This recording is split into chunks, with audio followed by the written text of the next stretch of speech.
Well, a very big welcome to everybody for ASA's Travel Tuesday. And of course, particularly to Dr. Christopher Tuttle, who is going to, I know, be delighting us this evening.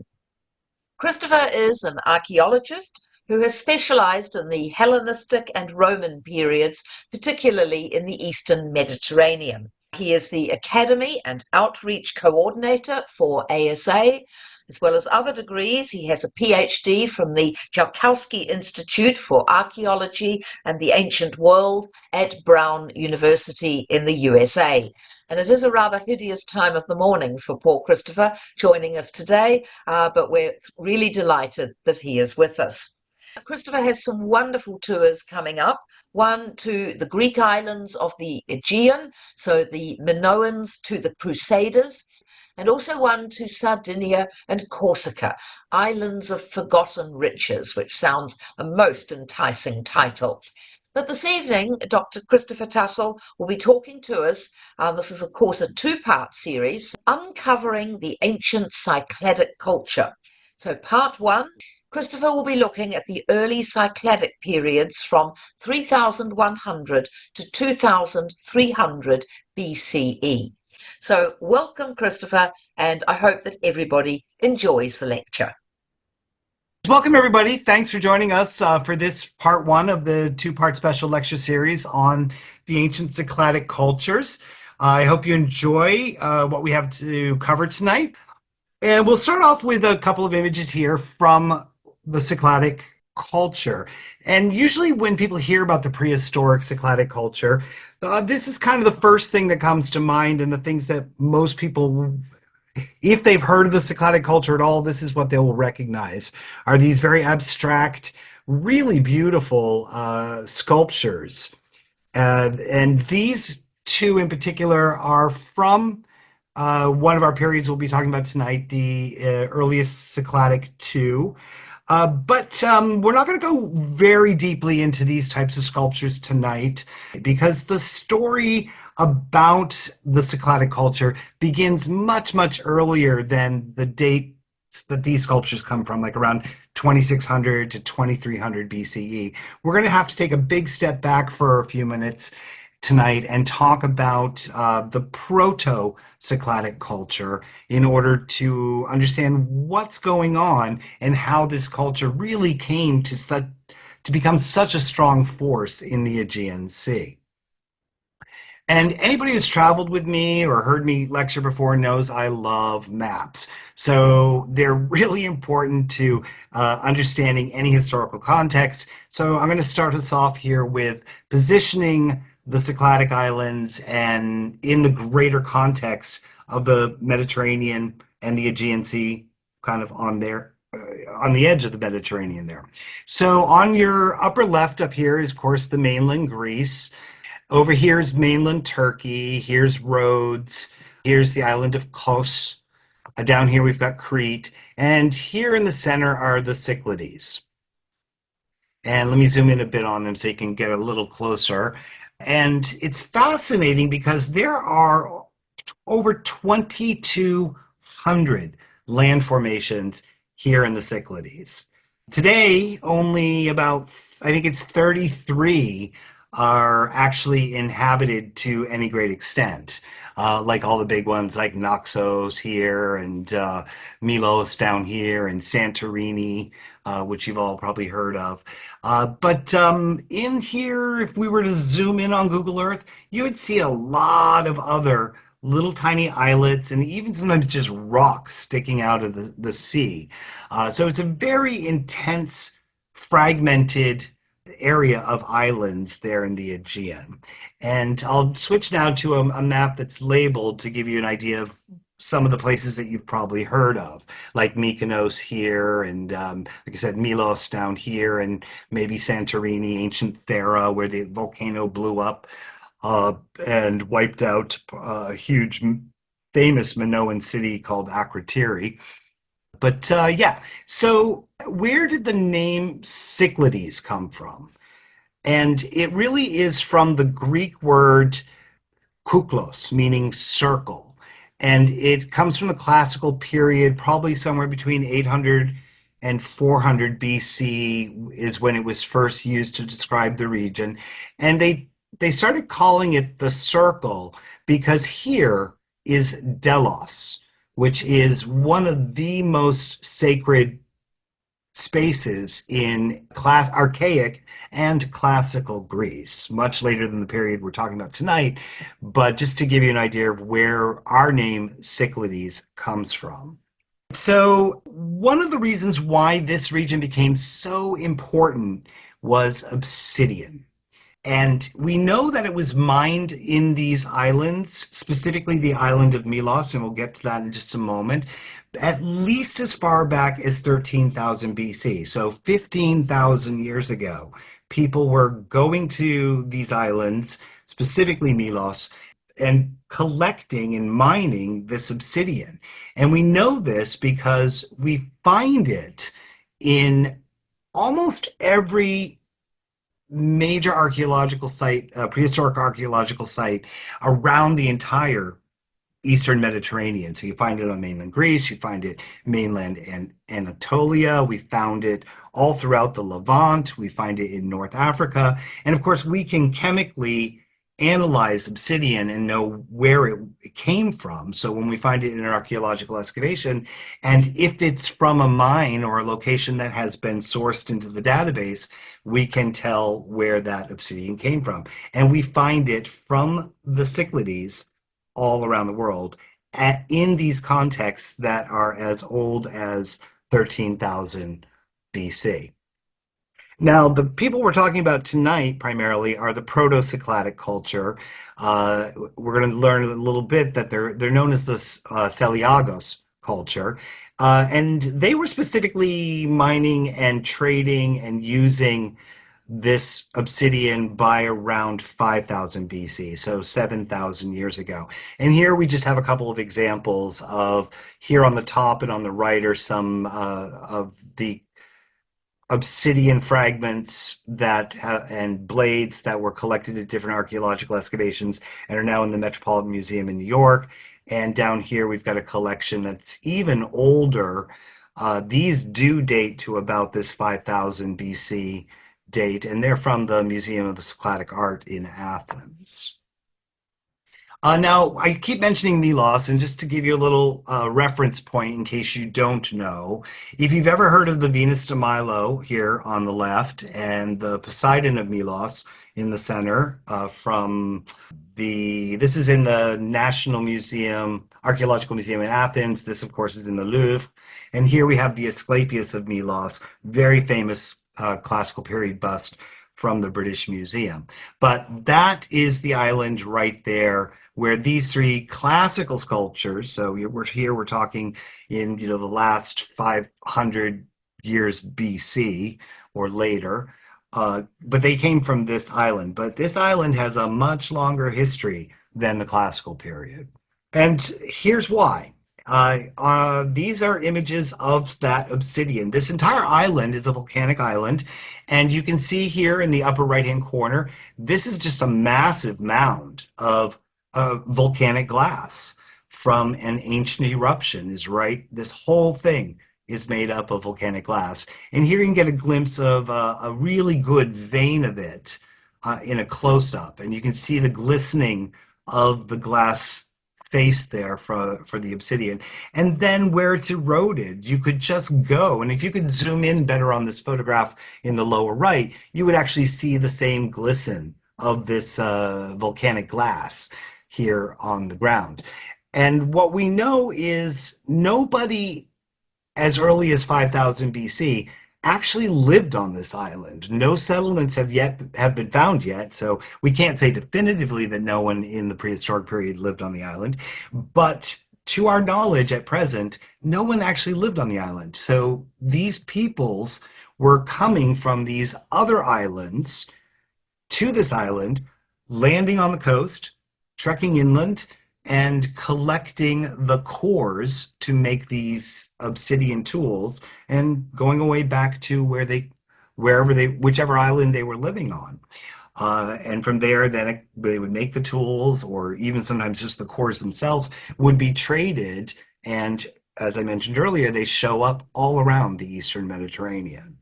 So, where in this mess of islands do we have the earliest inhabitants that we can say are the people who would eventually evolve into being the Cycladic culture?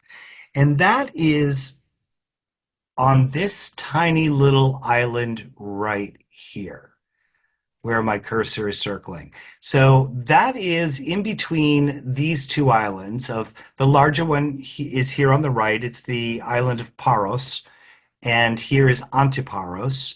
And in between, we have these smaller islands. And here's a close up on the right hand side.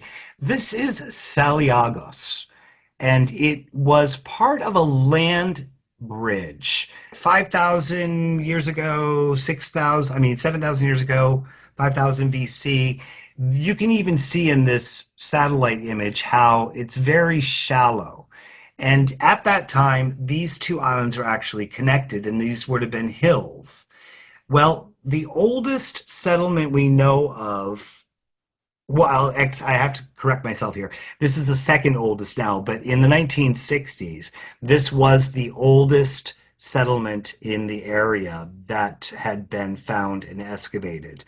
And it was excavated between 1964 and 1965 by two British archaeologists, John Davies Evans, who's quite famous for a number of other sites, and a man named Dr. Colin Renfrew, who is really still the most knowledgeable expert on the Cycladic culture in the world. And he worked on that tiny little island. And this site of Saliagos was an early agricultural site. It was settled somewhere around 5,000 BC to 4,500 BC. That's a period we call the final Neolithic. So it's right before they really start to develop metallurgy, and they've already got pottery, and they've already started agriculture in the final Neolithic. And so this really was an agricultural site on this little tiny island that was bigger back then. It included some of the earliest fortifications as well for anywhere in this Aegean Sea, and quite honestly, even on the Greek mainland. Some of the fortifications of this settlement are thought to be the earlier than even ones that have been found on the mainland. We know from radiocarbon dating of material culture, mostly charcoal, but a few fragments of wood that had carbonized, so it wasn't charcoal yet, but it had been exposed to fire. The dates on these samples actually tell us that this site was inhabited for about 300 years. And among the artifacts that were recovered are these two fascinating objects on the right, the so-called Fat Lady of Saliagos and the schematic figurine here on the lower right. And this is what Saliagos looks like today. It really is tiny. But you can see how it would have been possibly connected between the two larger islands and these other small islands. And then down here on the left is just a really old 1968 photograph of the excavation. And you can see some people right here. This was taken about 5 or 6 years ago when they were doing some new survey work on the island. But this is where some of the evolution into what would become the Cycladic culture really gets underway. You can see that even as early as 5,000 to 4,500 BC, they were already making phenomenal material culture. So on your left here is an anthropomorphic pendant that's been carved in stone. The one right next to it is actually a bone. And then we've got some of the early pottery from this time period. Again, remember, this is late Neolithic. So pottery has been around for a while, but we're not yet seeing the production that we would associate, say, with the Bronze Age in a couple more centuries. So we've got a chalice here on the right and a beaker jug with some lug handles. And these were all found at that site of Saliagos. Then for a while, we didn't know for a while whether this was a one-off site here between Antiparos and Paros. But then over the next couple of decades, sites of this same so-called Saliagos culture were found on Kia, Kithnos, Naxos. And those are the major sites. There were a few others found on some of the other islands. So we know that already at this point in the Neolithic, they are making good progress in settling on these islands. Then in the 1990s, there was a bit of a surprise, and that was when people were looking on the island of Mykonos. And here at the south end of this bay on the north side of the island, they found another, what originally thought was just an early Bronze Age site, but once they started excavating, they discovered that it too had been initially settled around the same window of 5000 BCE by the people with the same material culture as had been found on Saliagos. And so they kept digging, and here's the site right here. It's not a great photograph, but you can see this mound. There would have been, even back then, they had some sort of jetty that went out, and you can see in the satellite photograph that when the sea level was lower, the land extended much further into the Aegean Sea than it does today. This site has now turned out to be even more important vis-a-vis the Saliagos culture than that first site that gave it the name. Unfortunately, I spent weeks trying to get good images of stuff from this site, and I just was unsuccessful in finding anything that I could use. So I was able to locate a copy of one of the publications, and you can see actually, even from the photo they have on the cover, that the quality of the publication wasn't very good. So when I tried to scan graphics from it, I didn't get anything that was really usable. But anyways, nonetheless, this will give you some idea. This was settled, as I mentioned, around the same time as Saliagos. It housed, I'm going to bob back for just a moment, housed about 200 people. And this was likely a very fertile agricultural plain with this hill in the center of it at the time. Because remember, the sea was about 10 meters lower than it is today. So a lot more land was exposed. What we learned from here and from Saliagos is that the animal protein that was really key to these settlements was primarily sheep and goat, some cattle, some pig. But here they found deer bones as well. So there was clearly animals that they could hunt on the island or perhaps surrounding islands that they were also using to supplement. What is surprisingly lacking on this site is really any quantity of fish bone or shellfish. Now, at Saliagos, the first site of this culture that we found, there was a lot of fish bone and seashells. And in fact, what was really fascinating is the fish bone was tuna. And today in the Aegean and the Mediterranean, tuna is not a very prevalent fish. But back then, 7,000 years ago, it clearly was. And it was a major source on the other island, but not on this island. And that's just kind of fascinating. Nobody really knows why. We found fish hooks, we found harpoon heads at the other site on Saliagos, but here in Fethia, we did not. Now, grains. Grains were, as I mentioned, these were agricultural sites already in 5000 BCE. They were growing primarily barley as the grain, but here on Mykonos, they were relying much more heavily on a grass pea, which is, a type of legume, and lentils. Whereas on the other island, it was more barley and emmer and no legumes. So you can see variations amongst these different settlements based on what they were eating, but the material culture that they were creating was still the same. So that's why we can link them. Here we had quite a few buildings, and you can just make them out in the photograph, and they were built of stone, mostly foundations of local granitic rubble stones and some flat stones.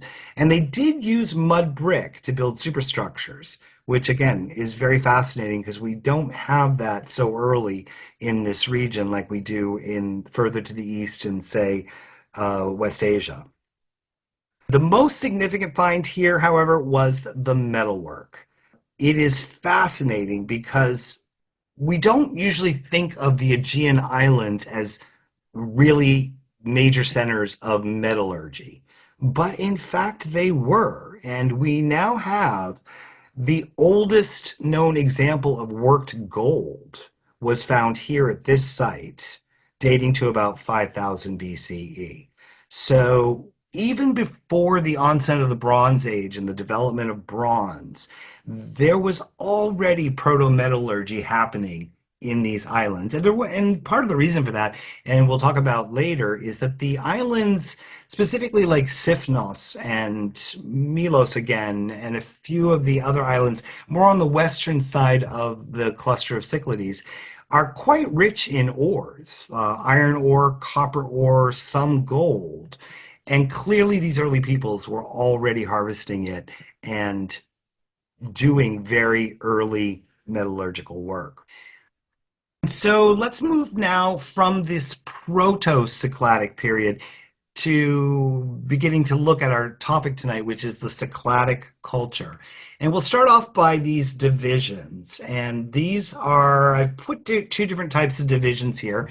And the ones that are early Cycladic 1, early Cycladic 2, early Cycladic 3, with the date ranges, these are what we call a chronological dating sequence. Renfrew, that specialist that I mentioned before, Colin Renfrew, he prefers to use what's called a cultural dating sequence. And here, for example, the early Cycladic 1, he tends to publish it as the Grotta Pelos culture. Grotta is a site on the island of Naxos. Pelos is a site on Pelos is on Milos. And the cultural designations are based on the sites where the material culture was first identified or is the strongest influence at a multi-period site or something like that. So here it would be Karo-Syros culture. In the third, it's really named after one site, Philokopi, again on Milos. So after that early period in the late Neolithic, we definitely have settlement on Milos, but it's fascinating that in the early period they were just going there to harvest the obsidian. So we're going to take a quick look now through some of these early Cycladic settlements and some of the material culture that came from them. Now, by the time that we're talking about here, that 3100, 3200 BCE down to like 2200 BCE, these islands had all been settled by people that we call the Cycladic culture. And the little black spots here are some of the major sites that we've identified and have been excavated or at least surveyed. And there are many others, but so this is just showing the major sites, but it gives you a real sense that all of these major islands, those 33 islands in particular that are inhabited today, were already inhabited by 3000 BC.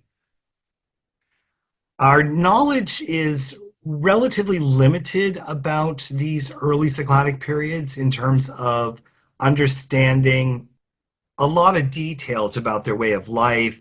We can glean a lot, as you just gathered from my discussion about food, residue like bones and things like that. But we don't have a lot of complex settlements that yield data to help us inform on that. And we have no writing. These were not illiterate people, they are prehistoric. So much of what we do know, and in many of these cases, like Hora, Syros here, we know there was a settlement, but we don't have the settlement or much of it today when we excavate. Mostly what we have are cemeteries. And so we get most of our information about the early Cycladic period from burials and the grave goods that were put in the burials with the deceased. What we can tell is that these were an island people. Maritime ways of life were clearly important to them. The settlements where we can identify them are almost always near safe anchorages, natural harbors, and with clear access through this maze of islands to navigable sea routes. So that tells us that the placement of the settlements with those requirements means that they knew how to sail effectively through these islands. They knew which routes they could take, and they built their settlements accordingly. So it's pretty interesting. We also know that the trading and the use of these sea routes was extremely important to them because we find their material culture on the Greek mainland, say up here, just south of Athens, or over on the Turkish mainland today, or down south on Crete. So definitely clearly indications of a strong maritime culture. Security was also a factor in that they would choose to build their settlements on the tops of hills, or at least on the slopes of hills, and they would usually choose the most naturally defensible locations for their settlements. So no surprise there. I mean, every ancient culture really did this. But we find it both on the coastal settlements as well as the inland settlements because we find evidence of a diversity in these cultures. There were definitely fishing villages, and the fishing villages doubled as the trading hubs for the maritime trade. But there were people living inland without direct access to the sea who were the ones growing those staple foods and doing the animal husbandry. And so there would have been internal trading based on foodstuffs within a single island in order to support the communities back and forth. So we can tell quite a lot, even though we don't have a lot to work with. All right, so I want to talk about some of the major settlements there where we do have good archaeological evidence. So, starting with this early Cycladic period, around 3200 to 2800 BCE, is the site of Marciani on Amorgus Island. And Amorgus Island is one of the islands down in the southeast part of that circle of the Cyclades. And it was a pretty substantial site. You can see it here in this aerial photograph. It's a bit of an old photograph. Here we see the remains of these buildings very clearly. They're built of stone. Here's some rectangles of some of the buildings. Here's some that were left still standing and then modified. So they've been reused. You can see an actual collapsed roof here from part of a reuse, probably as late as the Ottoman period.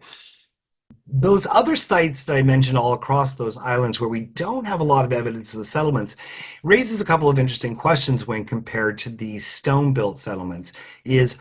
Were the settlements on those that we have not found strong evidence for other than the cemeteries and scattered material culture on the ground, were they building their settlements out of some sort of perishable material, or was there some model of social organization that we don't yet recognize? So there's still a lot of questions about that. But mostly when we do have stone built buildings, or at least stone foundations, we're talking about simple rectangular buildings. In this early stage of early Cycladic one, we're talking basically about one room buildings. This also has a fortified series of walls around it, which was very unusual. Some of these are from later reuse, not from the early Cycladic 1 period, but from the late early Cycladic 2 into early Cycladic 3. So they were occupied for quite a long period of time. And in this case, the island in the first phase of this settlement probably housed only about 60 to 75 people because the researchers have only found somewhere between 12 and 15 household units. So pretty small overall. And it's quite astounding that they actually went to the work that they did that early to build a wall. All in all, this was occupied for about 800 years in this particular settlement. By the way, you see this little U-shaped thing on this wall right here? That's a bastion that was built to support the security of the wall, and that was dated from one of the later periods, like I think it was the end of the early Cycladic II period, when there is some trouble that's brewing and we start to see more fortifications taking place. But correspondingly, it's the time when the culture is at its height and their trade routes and their trade involvement with other peoples outside of their cultural units are greatest. And the moment you become known for having good wealth, then you become a target to other peoples. So, other than Marchiani, we don't have a lot of others, but I want to talk about the burials next because, as I mentioned, a lot of what we know about the Cycladic culture comes from the burials. So, one of the things we need to start with is almost every grave of the Cycladic culture is what we call a cist grave or kist grave, depending on your pronunciation, and it's where a it's submerged in the ground, but once you dig the pit, you then line it with stones, and then you inter the remains in there. And here you can see a pot is buried in this case. This is one from the it's from the right period. It's from the early Cycladic one, but it's actually on Crete. And here is one also from Crete at a site called Petros that was photographed before it was opened. So you can see how this kist is constructed and covered with slabs. Now, sometimes these were actually two-story, if you will, two levels, and the body would be at the interred at the lowest level, and then some slabs would be put across, and there'd be another little chamber where the grave goods would be put, or in some rare cases, they would actually be used for a double internment. So maybe a child would be interred with a deceased parent, or their or some other family member or what have you. It's fairly rare. They're usually solitary, but variations exist. The cemeteries are actually quite small when we find them in most cases. And this has been, again, remember, in absence of having the actual settlements to study in many of these cases, we only have these small cemeteries. And when we count the number of burials in them and we look at how they're distributed around the landscape, it's possible then to at least conjecture to what the settlement might have been like that utilized these grave sites, these cemeteries.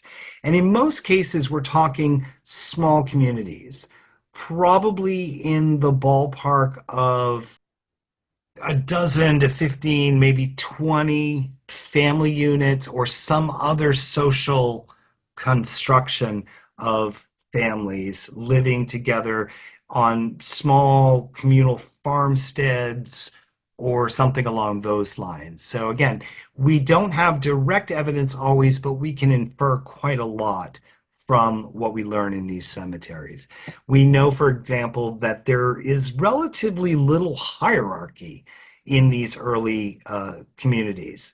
There doesn't seem to be any real pattern to wealthier grave goods being in any particular type of grave. There might be more valuable grave goods in a woman's burial as likely as they are in a man's burial. And sometimes they might even be in a child's burial.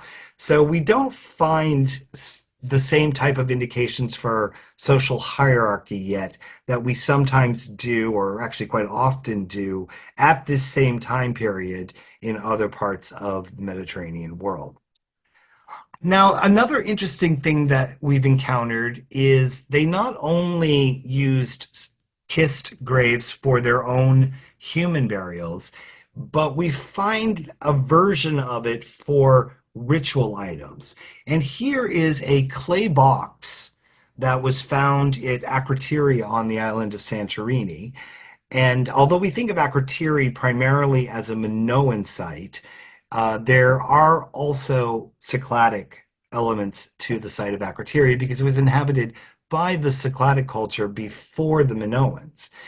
And here we've got a early Cycladic 1 prop to 2, so we're talking here somewhere between 3000 and maybe 2500 BCE in this particular case.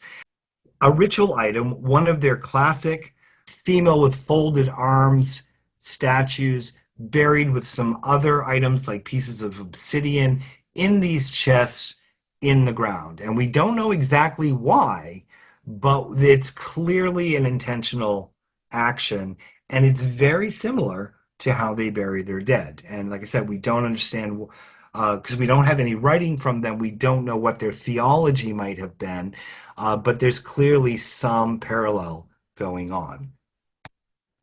Now, before I begin showing you some of the artwork, like that figurine we just saw in the ritual deposit, I want to just give you a quick overview of the types that we see, so a typology and chronology chart.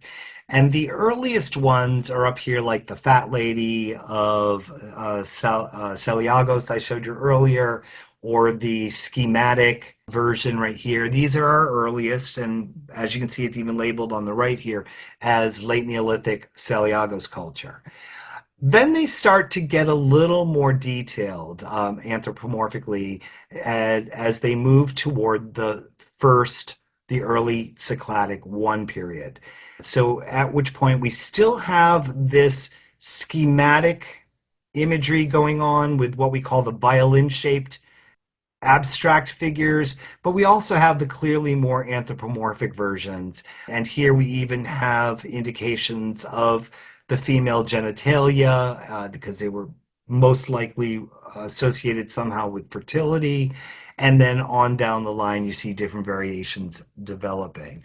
And the pots, we won't go into that quite so much. But we do have enough data from these figurines and ceramics, most of which have been found in graves, but quite a few have been found on excavation sites.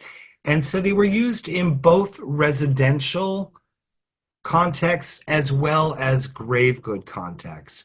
And we also have at least 2 or 3 instances where there was clearly some sort of large communal religious activity taking place, and large numbers of these figures would be intentionally broken and buried on those religious sites. So just a quick overview there. So here are some examples from this early Cycladic period of these sculptures. On the left is one of those far more detailed anthropomorphic female versions, and it is contemporary with these schematic ones on the right, the so-called violin figurines. These are all made of marble. And what is fascinating that I forgot to mention, and it links back to our talk about obsidian, is even after metallurgy had been developed and were readily making bronze tools, they still carved these with obsidian tools. And it, of course, again, we don't know a lot of details about the why the Cycladic cultures were doing the things that they did, but here we have, but we do know that they were using obsidian. So there may have been a religious reason for that. But these would be blocked out of a piece of marble, then they would be carved with obsidian, and then buffed and polished with pumice stones. Here we have some examples of the pottery. I'm not going to spend too much time on this. On the left is a double ceramic vessel from this period. On the right is actually a marble vessel. So this larger pot on the right, this what they call a candela storage jar with a pedestal foot, this is carved in marble. Our next major site is a place called Daskalio, and it's just off the coast of the island of Keros. And this is the largest of the early Cycladic 2 sites. and because I'm not going to do a survey of all of these, I'm just trying to give you a sense of this. This was occupied for about 500 years in the early Bronze Age. So you can see at the date range here, 2800 down to 2300 BCE, that we're in the Bronze Age now. So it's a metallurgical age. We're no longer in that transition from late Neolithic to Bronze Age. This is solidly Bronze Age. And what we see happening is as technologies like the metallurgy are improving and developing, we see a golden era for the Cycladic culture begin to take place. We see much larger sites like this one begin to develop. We see a lot more trade taking place, and we see a lot of indications that wealth is coming in to the culture. We find products from these islands, from the natural resources of these islands, distributed all throughout the ancient Mediterranean world. So we know the trade network was pretty large. Not only were they distributing for trade and income the raw goods like the raw ores and the obsidian, which continues to be used well into the Metal Age. So it's still being used as a trade item. But by this point, they've become very skilled artisans themselves. They're trading their own decorated pottery to other cultures. They're trading the metal tools that they're making, the axe heads, the chisels. They're trading early gold work that they're making on the island. So yeah, this really is the golden age in terms of the amount of contact they're having with the outside world and the amount of wealth that's coming back in, the number of settlements that are now spreading across all those islands in the Cyclades, and the size and the complexity of the sites. And Daskalio is one of the great examples of this. This island is very tiny today. It was a promontory off the main island of Keros back then, again, lower sea levels, but it's an incredibly odd place to have built. There was almost no flat areas originally, so they were having to modify the surface of this island, or promontory then, by building terraces. And they also chose to build all the buildings out of marble from the island of Naxos, which means they had to carry it all by ship to this island and navigate it up all these steep slopes to build this settlement. Now, not unlike, say, Stonehenge in the UK, where you have these massive megalithic undertakings in the Neolithic period and Bronze Age, these are very strong indications of a well-organized, wealthy society, because you just don't undertake that level of terraforming and that level of transportation of construction materials and building then two-story tall buildings. And I forget the number of buildings on this place, but it's somewhere like 60 or 70 buildings, all two stories, and none of them are residential, as far as we've been able to tell. They're predominantly workshops and markets, and clearly there must have been some people residing on this island, although we just don't find the archaeological evidence for it. So it's a very odd, very large, very complicated undertaking to build this site. Now, it may be related to the island of Keros, the main body, again, which this was connected to back then. There is a site on Keros called Kavos, and it is thought to be a large open air sanctuary or shrine that was important to all of the pan-Cycladic cultural peoples.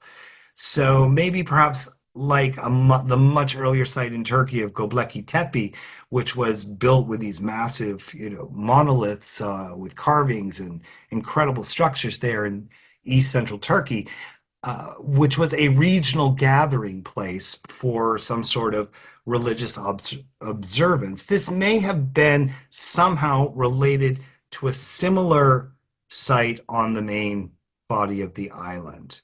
Anyways, fascinating. There was a monumental stairway that was constructed to lead up to it from the coast, and there's a complex drainage system to take wastewater and runoff water away from the buildings and down into the ocean.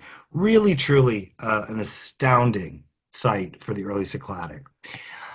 Here we have a second astounding site for the early Cycladic II. It's called Skarkos. It's on the island of Eos, and you can see just how complicated this construct of the settlement was. These terraces were all carved and augmented by hand. There are many, many buildings on this site. It was inhabited for about at least 100, 150 years before they even built a wall to protect it. It's on a mountain in the middle of an agricultural plain, access to a natural harbor, so it meets all of the typical Cycladic cultural necessities. But it's unlike any others that we know of because it's built in this series of concentric rings around wide streets with open squares. And we don't have anything quite like this at any other site from the time period, or actually, quite honestly, for any time period for like another 1,000 years. So it's a very, very interesting and innovative site for the early Cycladic too. Again, what does that tell us about the people? Well, we can conjecture some things again about the need to be organized and have the ability to utilize the resources and the spaces necessary to turn those resources into trade goods, to manage trade, to host trade. All of this is indicated in the architecture of this site. And just out of fun, I put in some images here of like this is a mortar and pestle for grinding grain. Here we have a pot. Here we have a pallet and some red ochre for making dyes. And that's important because all of those lovely white figurines that we see were actually painted. And just to show you some more of their sculpture from the early Cycladic too, here we have on the left one of these pregnant females with arms crossed. We have two of these magnificent heads that are abstract. And on the right, we have a so-called harp player. And I'm going to give you a little bit of a spoiler here. This one on the right is most likely a fake that was carved in the early 19th century to be sold on the antiquities market. It's still on exhibit at the Getty Museum in California because it's not agreed as to whether it's a fake, but it's very possibly a fake. And we're going to talk about the issue of fakes and frauds on Thursday's lecture. And from the same time period, early Cycladic II, they were making marvelous ceramics. Here on the left is a so-called frying pan, and it's not really a frying pan. We don't actually know what these were used for. It has been hypothesized that they would fill these areas with a liquid like water and that they could somehow work as a mirror. I'm not really keen on that interpretation, but we really don't know what the purpose of them are. Then we have in the center here, we have a marble spelted bowl. And I love this one because it shows just how delicately they were able to carve this marble. And if you've ever worked with stone in any capacity, even just trying to say fix a broken part of your marble counter, you'll know that it's not an easy stone to cut with something like glass. You can scratch it easily enough, but actually to carve it with such thin walls and with the fluted spout and the small lug handle on the opposite side, really exquisite. And then on the right, we just have another one of their terracotta. This case, it's a collared jug, and it's got lug handles, four of them, so around the sides, and it's elegant in its own way. Then our final period tonight we're going to talk about is early Cycladic III, and we're going to talk about this very shortly because we actually don't have a lot of information about it. So it is 2300 to 2000 BCE, but we only have one site, really, that we can definitively say is from this time period, and it's this site of Philokopi on Milos. And you can get a couple of glimpses of it here. It had some fairly substantial stone-built architecture. And here we've got a cemetery off to one side. Here's that stone-built architecture there. And it was larger in antiquity, but it was destroyed in an earthquake around, I think the earthquake was in 1550 BCE, was completely wiped out. The settlement was rebuilt, but at that point it was now in the middle Cycladic period, and there were cultural differences. So the rebuild was, we have to classify it into a different category. And it then went on to thrive, and this site of Philokopi was very important for all the time periods, Bronze Age, Iron Age, into the classical period, and well, still occupied, quite honestly, right up into the Ottoman period. But we have no other archaeological sites that have given us any extensive data about this time period. We don't even have any stone sculptures, those figurines and statues like that were so prevalent in the early Cycladic 1 and 2 phases. So we really have a lot of missing information on this final phase, which you can see there, it's really only 700 years, but oh, really only 700 years. That's a long time. And we don't have a lot of information about it. But they did make some stellar pottery, and here we can see three examples from that site. On our left is what's called a kernos. It's a fancy candelabra oil lamp, or sometimes they could be used for other things like different types of liquids and unguents and things like that. It's really unclear sometimes what they used the carinoi for. And then these beautiful painted examples of ceramic, the terracotta jug in the center and the larger terracotta wide mouth jug with the handles on the right. But what's fascinating about this is you're seeing now at this 2300 to 2000 range, already the importation of decorative influences from the cultures outside the Cycladic islands that they've been having contact with now for 1,000 years or more for trading. So you see similarities in these painted vessels to work that we'll see another few hundred years in Mycenae, in the Mycenaean culture or the Minoan culture. So it is a very interesting point that I hope we get more data from eventually to understand what was going on in this 700-year period more than we do now, because we're seeing these traces of influence earlier than we find them elsewhere. So I find that to be a pretty fascinating fact. And with that, I'm going to say thank you for your time tonight to learn a little bit about the early Cycladic cultures. And I hope that you will consider joining us for the second part, where we'll deal with the middle to late Cycladic periods, the time when the Cycladic culture really started getting into some exquisite metallurgy and extending on these decorative ceramics like we just looked at here on this same Kernos. So thank you very much. Oh, thank you, Christopher. That was a fascinating talk, from fat ladies to graves, trade routes, pots, different vessels, statues. It really was very illuminating. Thank you so much for a wonderful lecture. Does Thank you. anybody have any questions they would like to ask? I've got a quick question. The number of burial sites and the number of people buried, how does that sort of match up with the period that you think that people were actually living on those particular islands, and the housing and whatever there? Does the number of bodies equal the number of people living there for 300 or 400 years, or is there only a small percentage of people actually been buried on the island?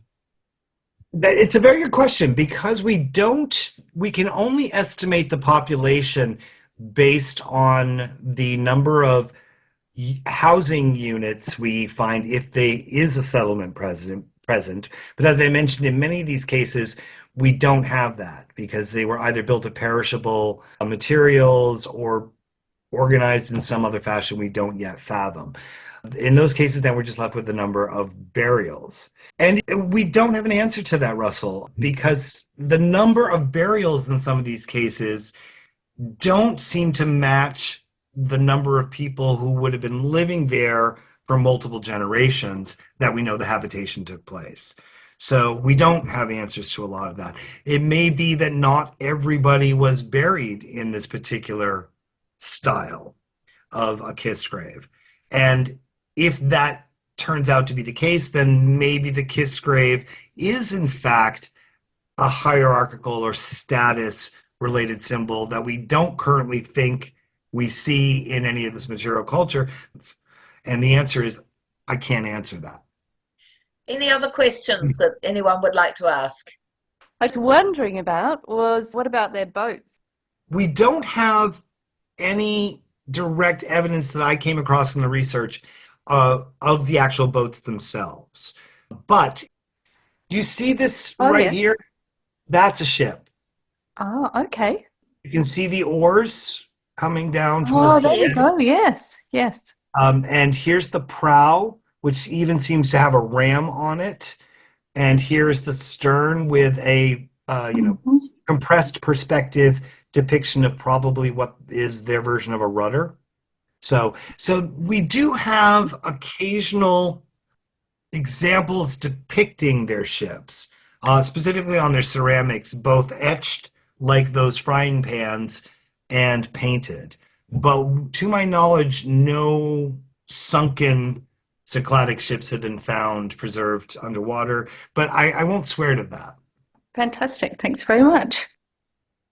Just following on from that, do you think that maybe at some stages people only spent small periods of time there in good seasonal weather and then sailed off to some other island, or only used them when conditions were appropriate for either gathering animals they might have left there or such things like that? I think actually you've probably hit the nail right on the head with one of the models that would possibly answer that question about the number of graves. Like perhaps people were only buried at these sites during the time that the community was at the site, and that they may have been more migratory, and that may be why we don't have the architectural remains at some of these sites, is they were living in tents, or more portable structures made of reed and wood or something. So yeah, very much a possibility. It would fit the pattern of the time, a form of follow the crops, follow the grazing for the herds. Yeah, so it's a very, very much a model, Russell, that could have worked. Just wanted to ask, what we saw now was sort of fairly bare rock. Would it have been wooded previously? And what about sources of fresh water? Both extremely good questions. The answer is yes to both.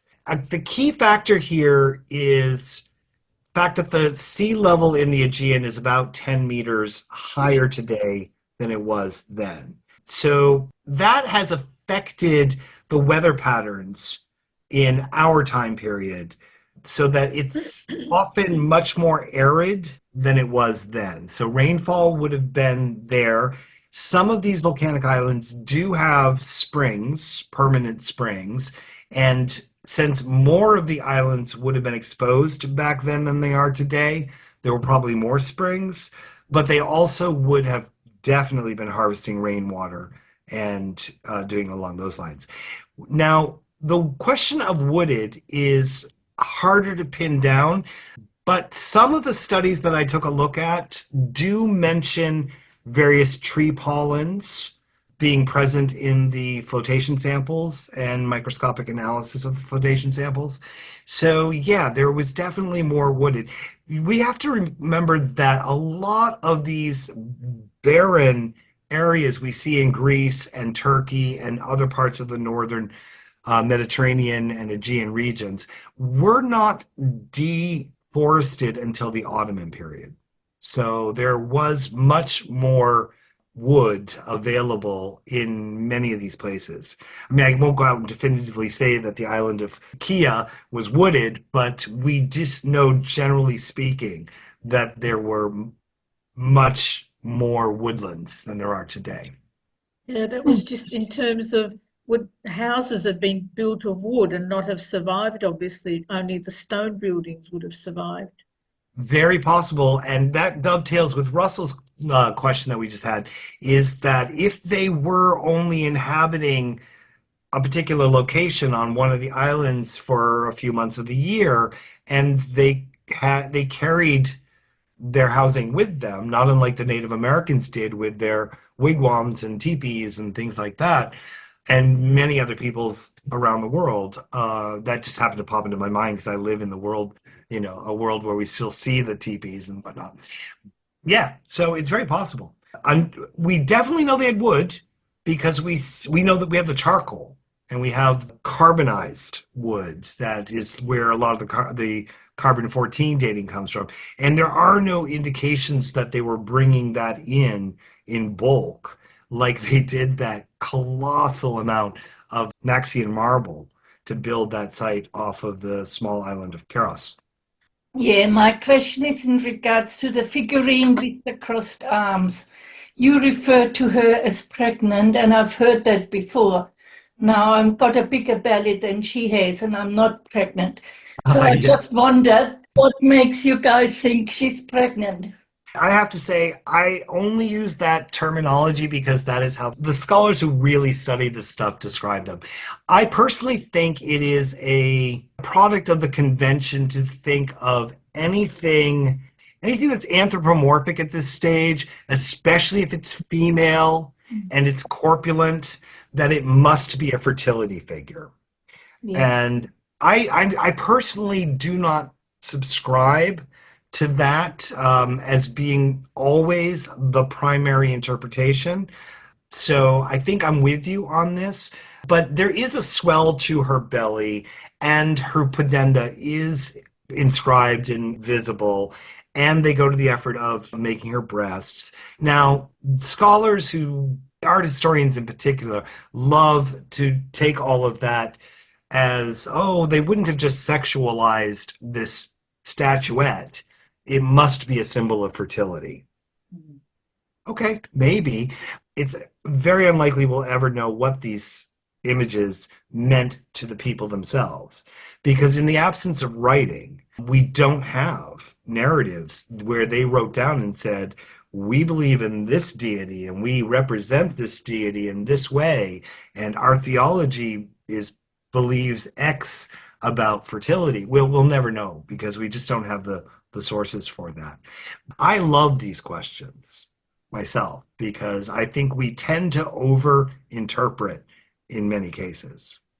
Thank you, Christopher, and thank you to everybody who's asked questions. Sounds like we've got a lot more to look forward to, and I think we're very fortunate to have Christopher giving us this amazing journey through a really fascinating part of history. And we very much look forward to seeing all of you for the second part of Christopher's really illuminating lecture that are taking us to the Cyclades, a really fascinating part of the world. Thanks, everybody. Bye. Thank you, Susanna. Thanks, Cheryl. Thank you.